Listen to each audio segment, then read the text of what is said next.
My name is Omar Abasad. It's 3:57 p.m., September 2023, 25 Bamberg Circle in Toronto, in which I am a target. So I posted an oxygen file this morning, and and it showed very clearly that 4 people were logged on. So this is an oximeter that I wear, and I have an app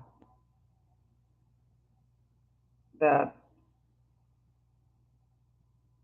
alarms when it's triggered, and the triggers are when it crosses certain limits.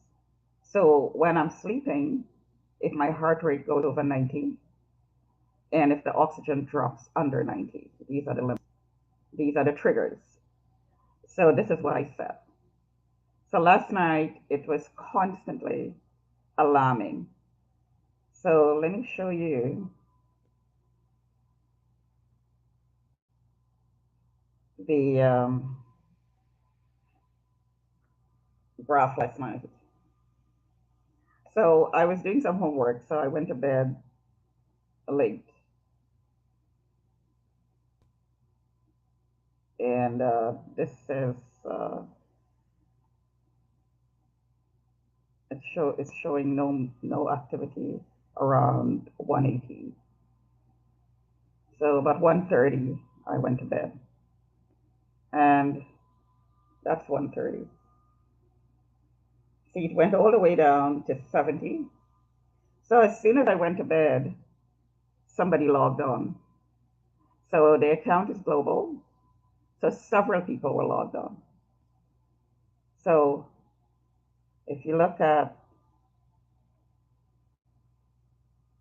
around 2:20, so it started around 2 o'clock. See that?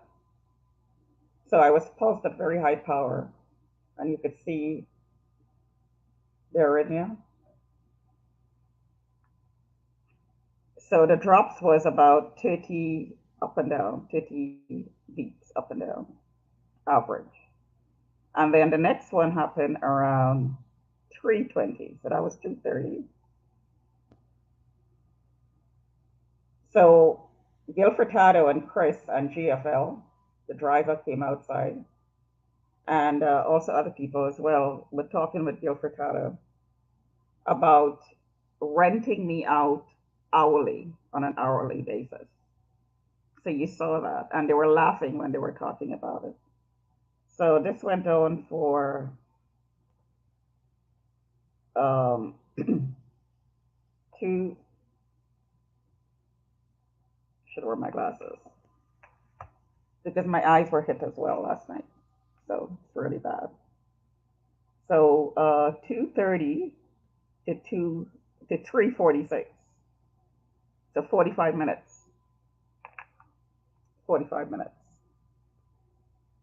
So this morning I got up. My obliques was sore because it was being pulsed at very high power, which was why the oxygen dropped.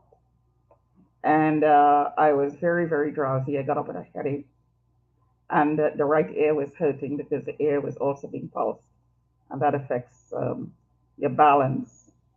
Actually, it went on more than that for about an hour. It went on for about an hour. And then the next episode started 5:15 and went on for about 5:25. So that's person number 3. And then in between, see, it's normal. See that? Almost normal. And then the next one happened 6:30 at a lower power. But whoever logged on around 3 o'clock, I would think 3:30, was trying to kill me. And when the power is turned on so high, it causes it causes bleeding, internal bleeding, on whatever organ that it's pointed to: the heart, the lungs, the liver, the spleen. My obliques is painful, and which is another reason why the top, my upper stomach is swollen. Because number one, it's fluid from blood and from retained water, because it affects the kidneys as well. The kidneys are swollen, which the test shows. Blood test showed that. So whoever it is that's doing this is trying to kill me. So Gail Furtado and Chris, these are two building superintendents. Chris is working in another building. They are working together to do this. I think Chris is also logged on. And he's an Indian or West Indian, I'm not quite sure. He was here in my unit with the property manager. Um, and I was talking to the property manager, and he was constantly interrupting me because he had the account, he had power over me. Now, the power that these people are getting is because the Toronto police, and this happens all over the world, so the dirty cops around the world are doing the same thing. The cops are giving him this power because this man doesn't have the power to do anything unless it's covered by the cops. Because there are evidence of break-ins that I have to deal with, not through the cops. I'll have to get a lawyer to do this because they're telling me, the cops are telling me I'm mentally ill. They already discounted anything I say. So if somebody rapes me, they'd say, "Oh, well, you're a prostitute, so you probably did something," because they absoluted it that I am a prostitute, according to Gail Furtado, which of course is not true. It was never true, not true, never will be true. But that doesn't matter. It doesn't matter because it's all one way. That once they put the flag on my name, I am a target. So it's all one way. That flag means it's one way. When the cops put the flag on my name, it meant it's all one way. The cops took control of my life at that point. So they are the ones who are making the decisions, and the contractors are making the decisions on their behalf. They are covering anything their contractors do, which is why I was falsely charged. The two Sharia women who lied were their contractors, subcontractors, who were part of a trafficking ring that Badr Nizar is part of. And of course, my brother was trafficking as well. So let me draw a parallel to Rohini Besasa. So Rohini Besasa was a target, and she was diagnosed with schizophrenia because she said she was hearing voices. I don't hear voices. Absolutely don't hear voices. So there's no schizophrenia. The things that I hear outside the window, I record, and you can hear it clearly in my recordings. So what I tweet about is actually happening. So there's no voices in my head. So Rahili Besasa had these white people following her around. These were police contractors. They were framing her and setting her up to make her look like she was a prostitute, which of course she was not. She was not a prostitute. She was a target. She was being trafficked since she was a child, since she came to the country. She was sold out by her family. Now, I was sold by my brother, not while my father was alive so much. My father died 5 years after I came here in another country. He died back home. So he never made it back. He came once, went back, never came back. But my brother, who tried to marry me off at 16 and I refused, decided that since I didn't listen to him, like Muslims, if you don't listen to what I say, uh, I'll use you, I'll sell you, just like Sharia law, right? If the woman doesn't listen to the male, then the child is sold. So, but the brother decided to sell it, to sell me, and the entire family went along with the agenda because the brother knew that the cops were covering it. He knew that. He knew the cops were covering it. And the trafficking turned into well, not turned into, it ran together with or by the cops. The brother knew he could sell me and get it covered because the cops was running the program. It was all covered. and he had absolute power. So my leg is being hit as I'm talking right now, and they and oxygen is dropping, of course. It's down to 93. So this is a ring. I am being I am being harassed. I am being targeted because I am very aggressively because I am talking about it. I'm exposing it. So while I'm on course, I was on the computer from 9 to 1. Very fast-paced course that I'm taking through uh, an organization that is funded by companies and partly by the government. But the companies also are funding, and it's a very unique way of teaching. I'll tell you right now, this online course. It's extremely fast paced. Um, I had to interview for the course. I got in and I got an email of acceptance, only to find out that there is an orientation week, and we are given these. We went through this.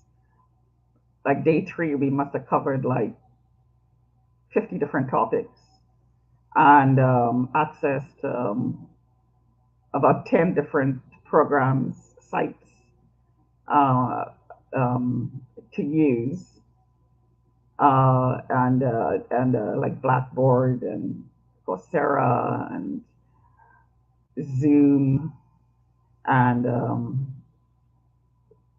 quite a few other sites. And and then you have to switch back and forth, breakout groups and Zoom, and all these. It's new technology, and I have to say that switching back and forth on these screens is a very different experience than being in an office. Very, very, very different.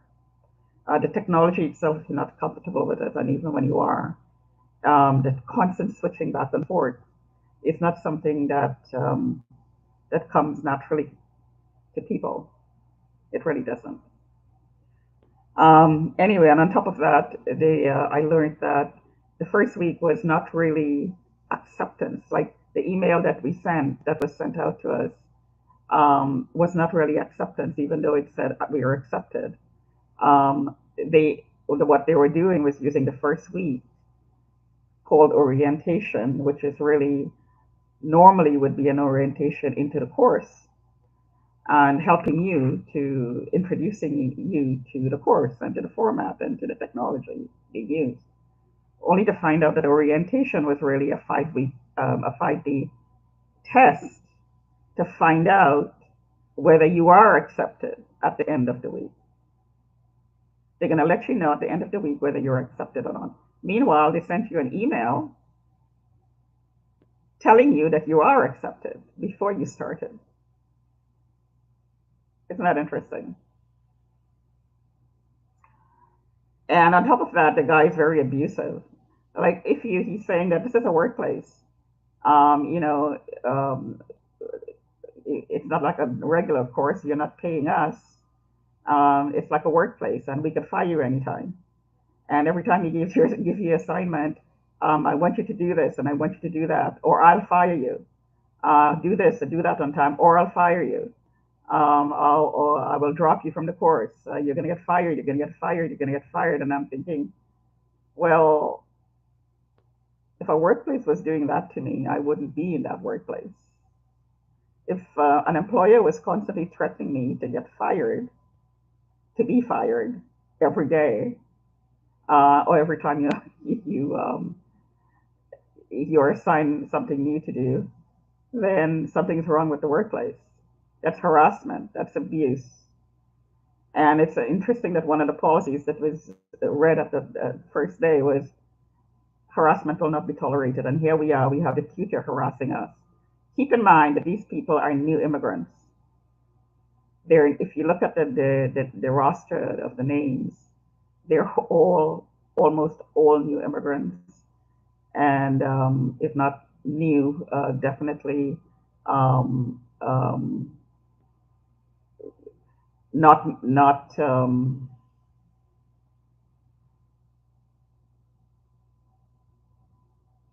um, I'm trying to find a diplomatic way of saying this, but they're all brown. A lot of them are brown skin or black or Native Indians. So is this the way you treat we? I mean, is this the way we get treated, us brown skin people? So speaking of stress, so here is my ECG. Yeah, and here is another one. So because I'm a target, somebody has to hold the account with the cops. Somebody has to co-sign because the cops have a flag next to my name, which makes me a slave. Um, Gil Furtado, I heard, has the account. The Chinese have the account. Interestingly enough, the person who's tutoring me in this course,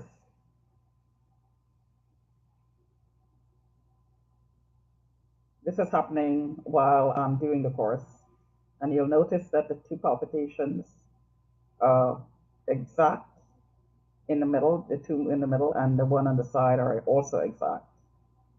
That's an algorithm. My chest is being pulsed. So Gil Furtado, I heard, has the contract, and he's subcontracting, and anybody who has contact with me has to monitor me. And I suspect that monitoring means giving the link and the password, especially during the night as I sleep.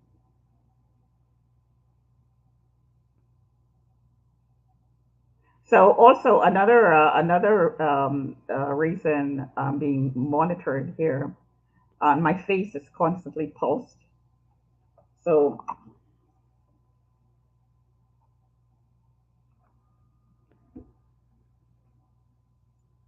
here is the face, the eye, the next eye, the jaw, the ear, the ear. So the face is constantly being monitored and the body is constantly being pulsed. So the face is a feedback. So if you're chipped, and I strongly suspect that I am, now that Elon Musk have the okay to put the Neuralink in heads, experimenting, um, and people are going to take this. People are actually going to do this, right, with consent. Um, there is a, I am assuming, let's assume there is a chip, and all this data is pointing to a very good possibility that there is a chip. Um, there's a feedback loop. So the infrared scans and the infrared imaging shows the constant pulsing. You can see the pulsing in the FLIR imaging, and FLIR is very dependable, recognized make of infrared cameras. So you can see the pulsing and the heat up to 10 degrees in 5 minutes, and you can see the burn marks on my face. Um, I heard somebody said something's growing on my face. There's nothing growing in my face. These are burn marks. It appears overnight. You see that? That's where I use a shielding. See the bridge on the nose? And it burns. It heats up the material to the point where it burns the skin. So, you know, this is a feedback loop that is constantly monitoring you 24/7. Because if you look at the graphs, it's 24/7 monitoring because I'm being pulsed 24/7, which is why I have such a volatile heart rate. It's constantly changing up and down, up and down, up and down. And when the power is increased, the ranges change. So it's 24/7 monitoring connected to the net. an intranet or a satellite-based system, there's a constant feedback loop. So if you look at some of these videos where they're already doing this in China, where people are walking and they're being tracked as they walk in the smart cities, and their faces are constantly being monitored. There's a square around the face. Well, that's exactly what's going on here at 25 Dumpling Circle. Anywhere in the building, I'm being monitored. So looking back in history, I was working with Badr Nizar 2012, and I was getting bombarded at very, very, very high power. I suspect I had a heart attack. I was wearing a Holter monitor at the time because I went to the doctor complaining about the palpitations. Um, my face and my body was being pulsed as I sat at the desk in the company that I worked with him when I worked with him. So the exact setup that's here is in the workplace. And this is what Bill Gates and Klaus Schwab and their cronies are talking about. This is what the workplace is going to be. So if you're logged in and you're going to get constantly monitored and you're going to be constantly acted upon, there's going to be a feedback loop. So the person who's looking at you is going to hit you with a certain power, as you could tell from this. My heart was being hit. This is what the experiment is really about in the workplace. This is what businesses are experimenting with. Now, trafficking is a whole different area. Then the cops are using targets for their own experiment. The red alert, yellow alert, um, um, gang stalking experiment, where they set the swarm on you based on these alerts.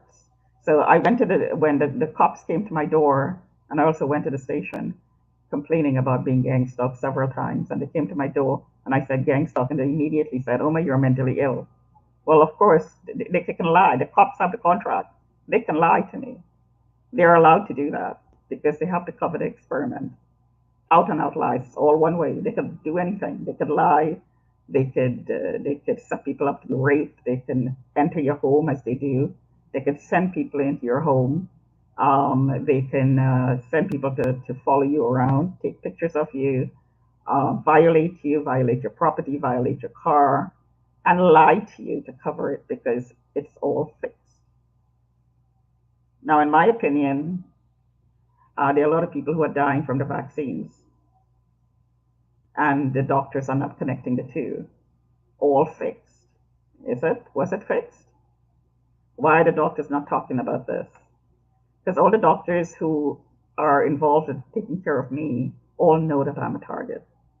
Because I've been harassed in their offices. Just like Gil Furtado stands out there and talk about it openly, I've been harassed in these doctors' offices. So the doctors know that I was a target. All fixed. This has to stop. This is a process of enslavement. Once the cops put the flag on my name, they made me a slave. You can do anything to them, the slaves, and get away with it. That's what a slave is. No rights, all one way. You have an owner. You're tethered to somebody. You're a goat. You're tethered to somebody. You could be raped as many times, remotely or physically, and nobody would do anything about it. This has to stop.